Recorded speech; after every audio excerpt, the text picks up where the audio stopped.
Yo solo gano 74,000 pesos quincenales, dice el ministro de la Suprema Corte de Justicia de la Nación, Luis María Aguilar.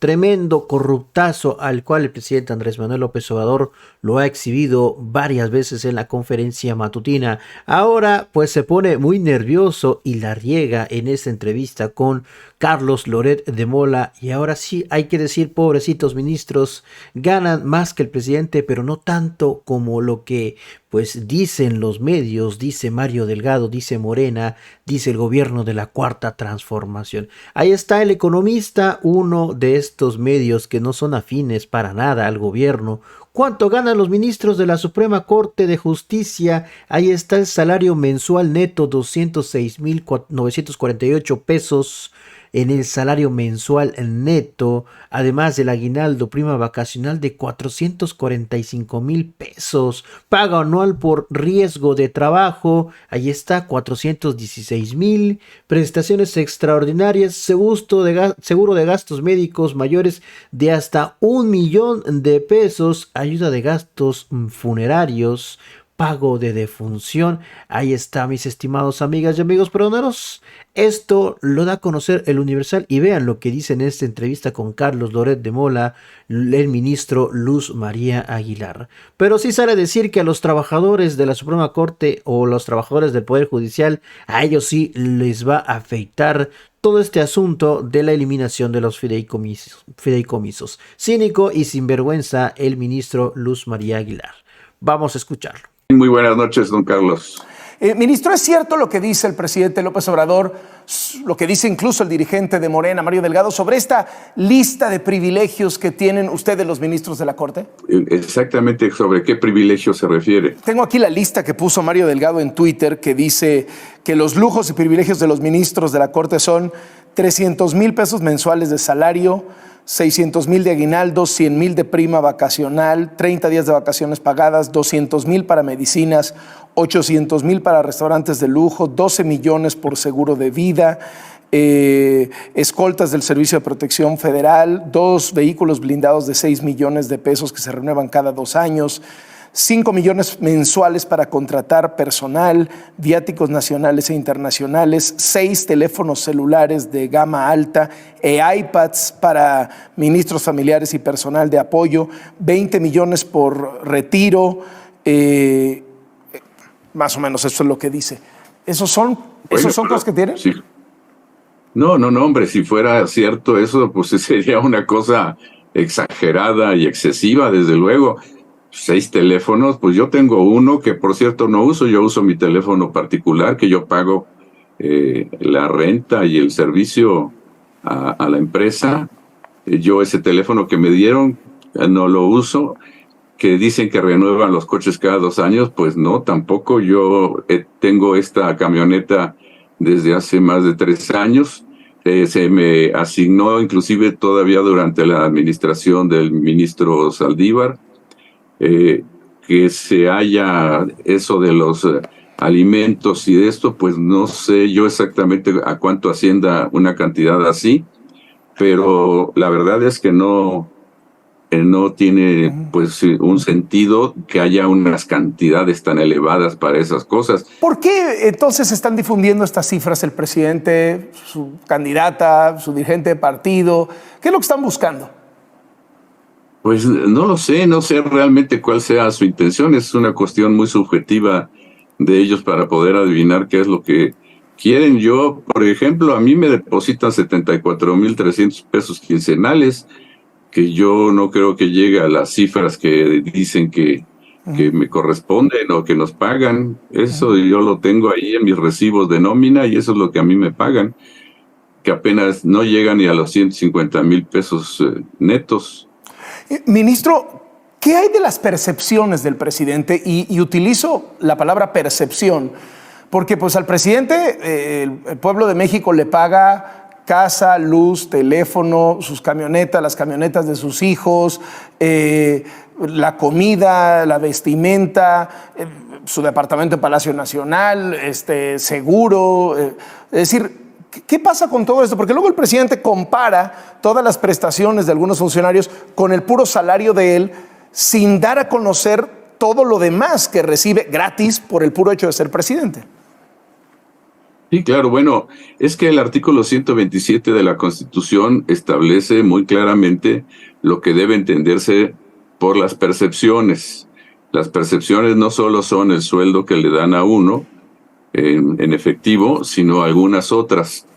De esas, de las que los ministros no tenemos, por cierto, como son la habitación, la luz, el teléfono de la casa, el servicio doméstico, pues nada de eso nosotros lo tenemos. Esos se consideran, según la propia Constitución, en su 127, como parte de las percepciones de cualquier funcionario. Eso los ministros no lo tenemos. Yo no sé a cuánto eleven o se signifiquen esas cantidades en el caso del señor presidente, pero desde luego lo que sí puedo decir es que a nosotros no se nos pagan esas cantidades o esos conceptos. ¿No habían ustedes ordenado, no sé si era una orden o una solicitud o una instrucción a la Cámara de Diputados para que cuantificara estas percepciones del presidente? Y entiendo que no lo ha hecho, ¿no?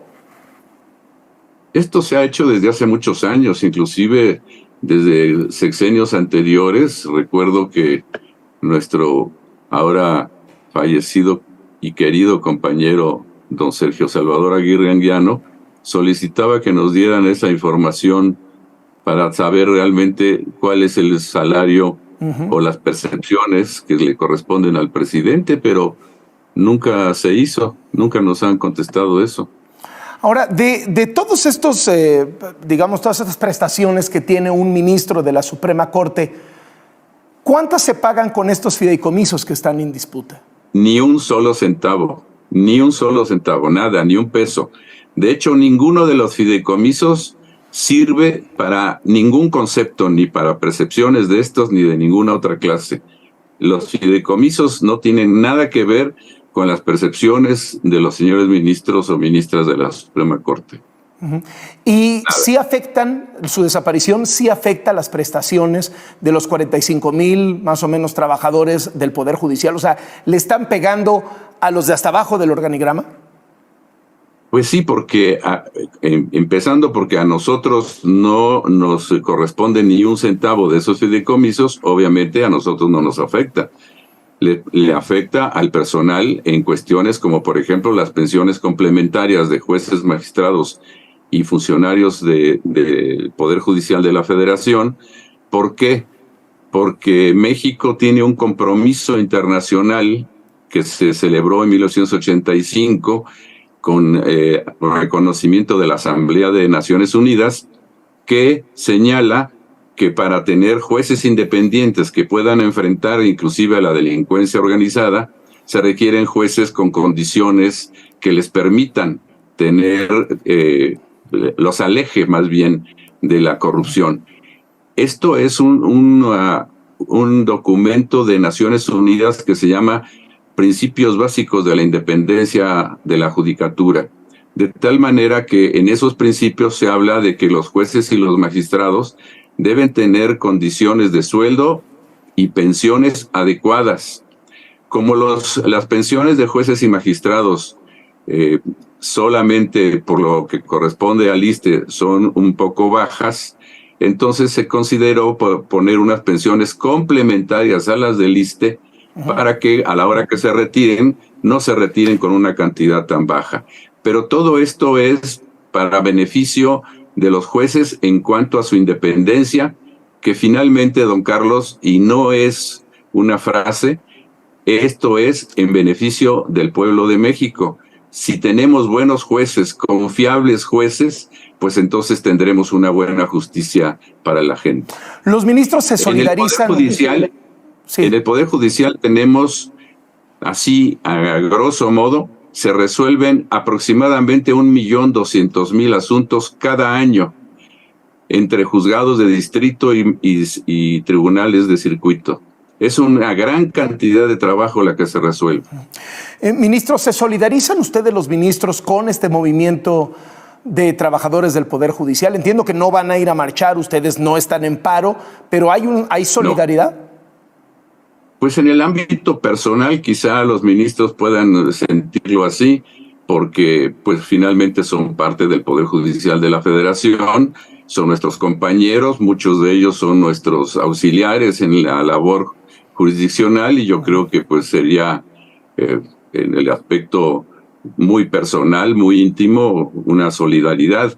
Lo que no debemos hacer es hacer una expresión de apoyo parcial, porque suponiendo que en un momento determinado se presente alguna acción de inconstitucionalidad, pues nos tocará a nosotros resolverlo.